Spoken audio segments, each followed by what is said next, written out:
Good morning friends, কেমন আছো তোমরা সকলে? আশা করছি খুব ভালো আছো। আমিও খুব ভালো আছি এখন। আজকে যে ভিডিওটা নিয়ে এলাম সেটা খুবই টায়ার্ড আছি এখন, তার মধ্যেও ভাবলাম যে আজকে মানডে ভিডিও অফ করব না, তাই জন্য ছোট্ট একটা পুচকি ভিডিও নিয়ে এসেছি তোমাদের জন্য। গত স্যাটারডে বিকেলে বাড়ি গিয়েছিলাম, বাবার বাড়ি। একটা বিশেষ কাজেই গিয়েছিলাম বাবার বাড়িতে। তো সেখান থেকেই আজকে ভোরে ব্যাক করলাম। ওই স্যাটারডে রাত্রেতে গিয়ে পৌঁছেছিলাম 10টা নাগাদ, আর আজকে ভোরে ব্যাক করলাম। কালকের দিনটা ওখানে ছিলাম। তো আজকে ভোরে ব্যাক করার সময় যেটুকু ভিডিও একটু শ্যুট করেছিলাম, এই সূর্যটা উঠছিল প্রথমে, যেটা দেখলে তোমরা, ভীষণ সুন্দর লাগছিল, তখন একটু তুললাম। আর তারপরে রাস্তায় আসার সময় আমাদেরকে এত ঘুম পাচ্ছিল যে আমি পেছনের সিটে বসেও চোখ খুলতে পারছি না, আর যারা দুজন ড্রাইভার সামনের সিটে ছিল তাদেরও চোখ খোলার মতো অবস্থা ছিল না। তাই জন্য আমাদেরকে কোলাঘাটে একটু ব্রেক নিতে হলো। একটু চা খেলাম আমরা দুজনে, আর ছেলের তো অবধারিত কোল্ড কফি সব জায়গাতেই।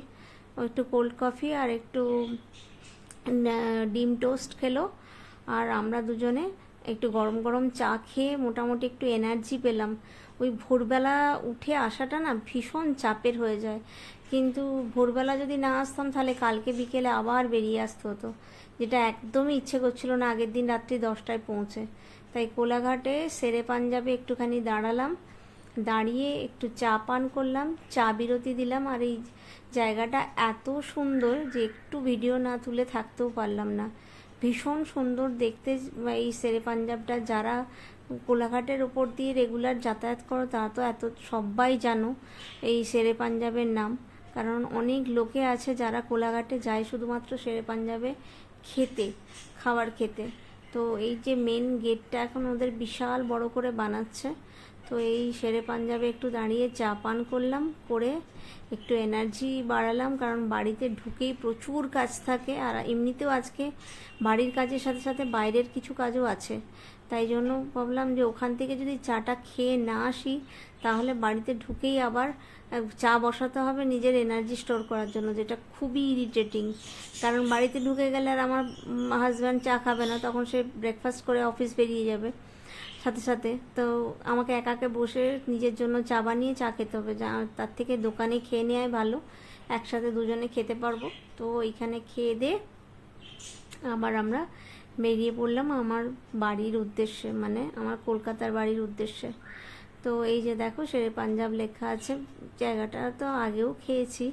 ওই কোলাঘাট ক্রস করার সময় আমরা কখনো কোলাঘাটে না দাঁড়িয়ে যাই না, ওই বাড়ির দিকে গেলে কেএফসিতে দাঁড়াই, আর ফেরার দিকে যখন ফিরে আসি কলকাতা তখন সাধারণত এক্সপ্রেস ধাবাতে দাঁড়াই, কিন্তু আজকে ওখানটা দেখলাম ক্লোজ ছিল, তাই জন্য আমরা এসে শেরে পাঞ্জাবে দাঁড়ালাম। আর এই দেখো কি সুন্দর লাগছে সূর্যটা।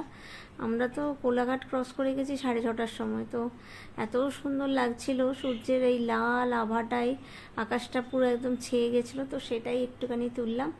তারপর কোলাঘাট ব্রিজ ক্রস করলাম, আর একটু মাঝখানে আমার এই খুদে ছানারা যারা আমার সাথে সব জায়গায় ট্রাভেল করে, আমার খরগোশ, তাদেরও একটুখানি ভিডিও তুললাম। তারাই বা কী দোষ করেছে বলো, তাদেরও তো একটুখানি ভিডিও তুলতে হবে। তো তুললাম, তুলে তারপর বাড়ি চলে এলাম। 8:30টার মধ্যে এসে বাড়ি ঢুকে গেছে, যে কোলাঘাট ব্রিজ ক্রস করছি। 8:30টায় ঢুকলাম, হাজব্যান্ড ব্রেকফাস্ট করে অফিস চলেও গেল। এবার ঘরের কাজ মোটামুটি গুছিয়ে নিয়েছি, এবার একটুখানি বাইরে বেরোতে হবে, কিছু কাজ আছে। তো যাই হোক, আজকের এই পুচকি মিনি ভিডিওটা যদি তোমাদের ভালো লাগে তাহলে অবশ্যই লাইক করো, কমেন্ট করো, শেয়ার করো। চ্যানেলটাকে যারা এখনও সাবস্ক্রাইব করোনি, যারা নতুন আছো, অবশ্যই চ্যানেলটাকে সাবস্ক্রাইব করো। ভালো থেকো, সুস্থ থেকো। দেখা হচ্ছে আবার খুব তাড়াতাড়ি একটা নতুন ভিডিওতে।